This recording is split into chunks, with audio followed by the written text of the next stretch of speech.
turno, né? Porque só são 2 candidatos, aí você tem que escolher um ou outro.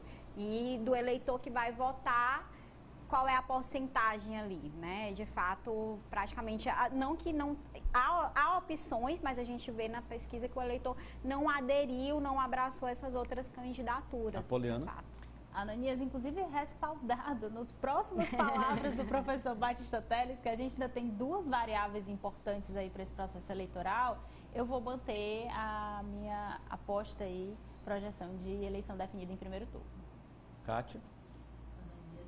Parecendo um Flamengo e Corinthians, que sai aquele São gol... São 2 times, né? Sai aquele... Olha, a Sávia sabe muito bem. Contextualizando, que às vezes a pessoa não sabe. Vamos disputar uma final, sabe? Uma Você final sabe de qual é e a sai competição? aquele gol aos 45... Provavelmente um campeonato. No segundo tempo, não é? Assim, é em definição.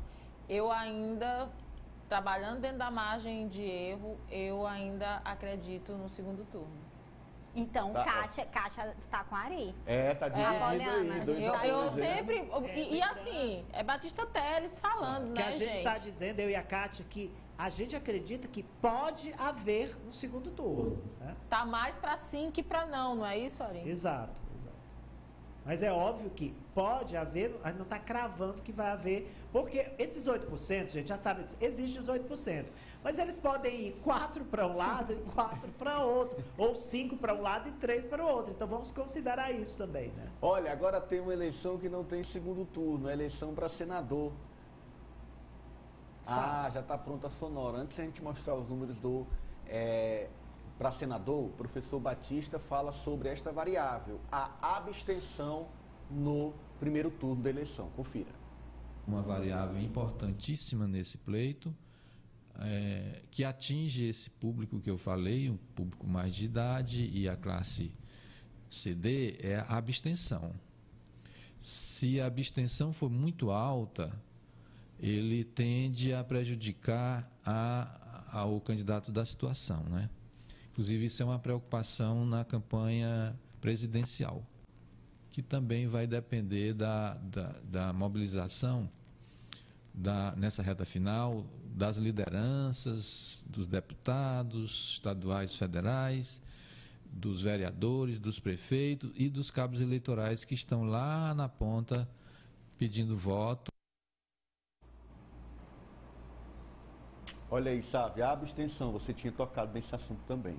Importante, Ananias. Até porque quando é feita uma pesquisa, se pergunta, você vai votar? Aí a pessoa diz se vai ou não. E é a partir dessa pergunta que o entrevistador faz os demais questionamentos. É uma forma ali de você se proteger daquela pessoa que vai responder a pesquisa, mas não pretende votar. Mas mesmo assim, existe uma margem que diz que vai votar e no dia muda de ideia. Então, numa eleição tão acirrada como essa, dentro da margem de erro ali está por 1% praticamente, de fato faz toda a diferença que o eleitor vá votar. E o que fazer para o eleitor votar? Engajá-lo, de fato, ele sentir que faz diferença aquele voto, né?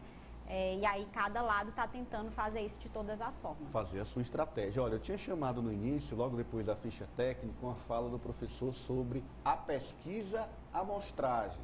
Ele fala agora, confira. Nós estamos fazendo de uma forma inédita, nunca havíamos feito uma amostra tão grande quanto essa que nós estamos fazendo nessa campanha de 2022, que são 2.000 entrevistas. Se o telespectador prestar atenção, as amostragens nacionais, geralmente, tem delas que não vai de 1.000, algumas 2.000, outras 2.500. Então, em termos de representatividade da amostra, nós estamos muito seguros dessa questão da representatividade, do tamanho da amostra, com a margem de erro de 2,19%, 2% aproximando. Tá aí, então, uma pesquisa no estado do Piauí, que é feita com uma ampla amostra, são 2.000 entrevistas, essa amostra que, inclusive, é superior a algumas pesquisas nacionais.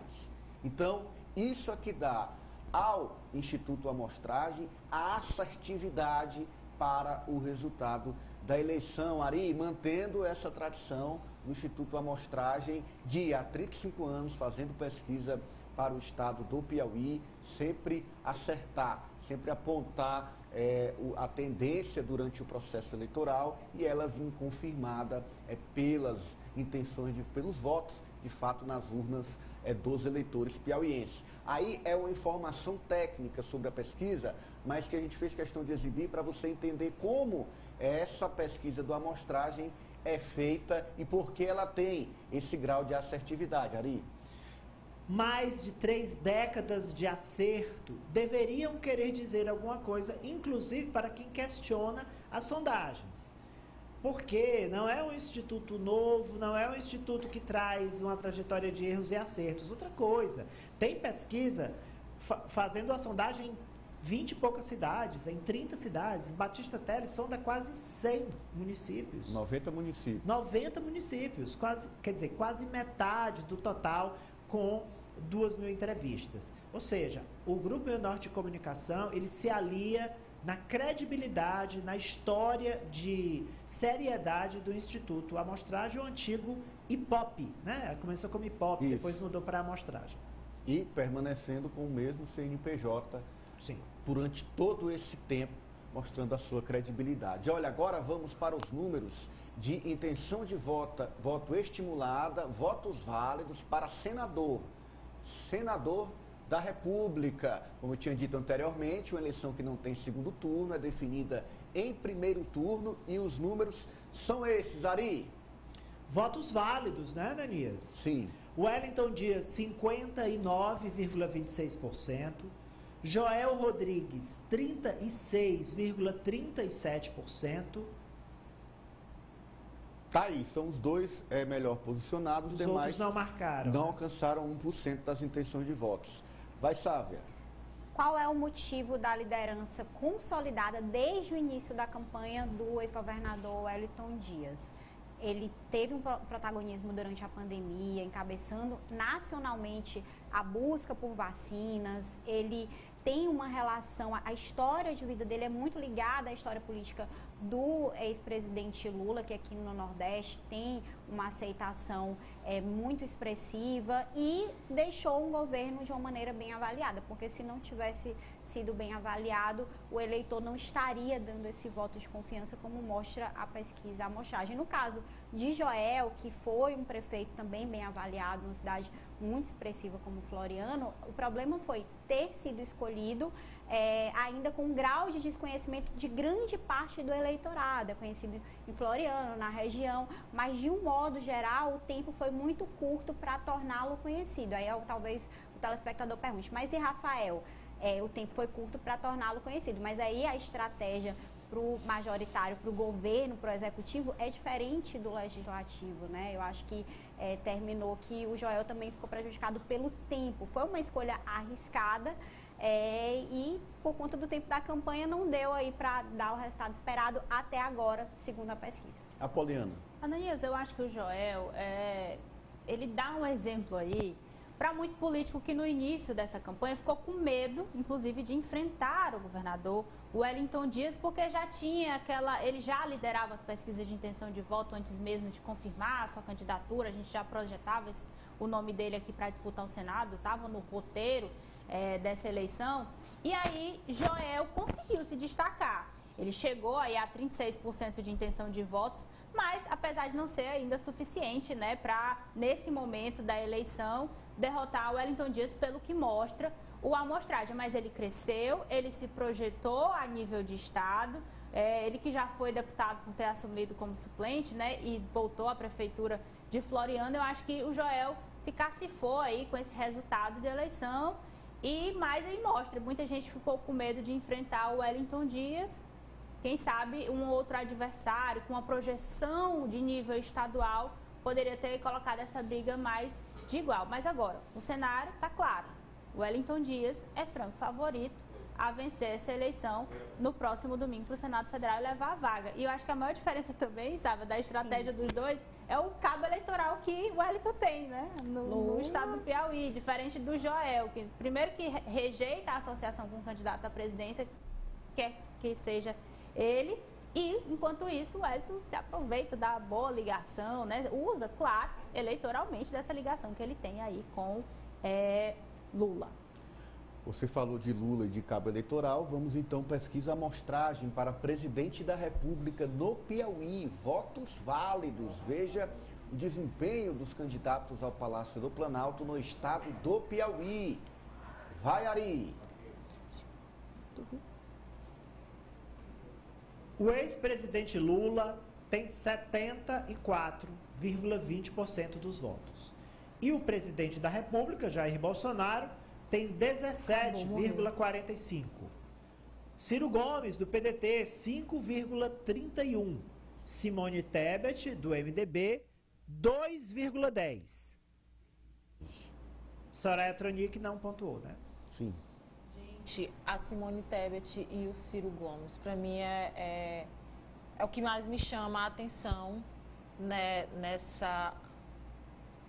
em todas as pesquisas, não só na amostragem.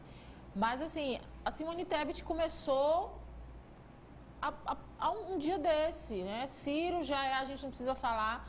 E mostra como existe uma parcela do eleitorado que está carente aí de um perfil, eu não digo não só por ela ser mulher, mas está carente de um perfil político. E aí ela saiu de 1%, era um nome que tinha tudo para ficar naqueles 1% que ficam aqueles... E ela saiu e cresceu muito, muito bem. Será mais votada que Ciro Gomes, na sua opinião? É provável.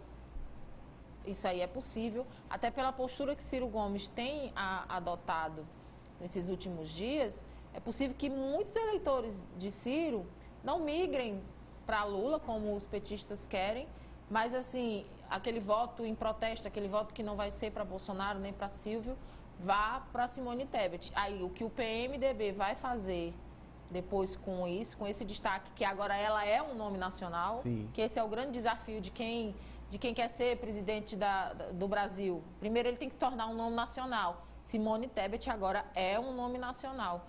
E, para mim, é o grande destaque de todas as pesquisas, não só da amostragem. A gente tem um estado que é lulista, né?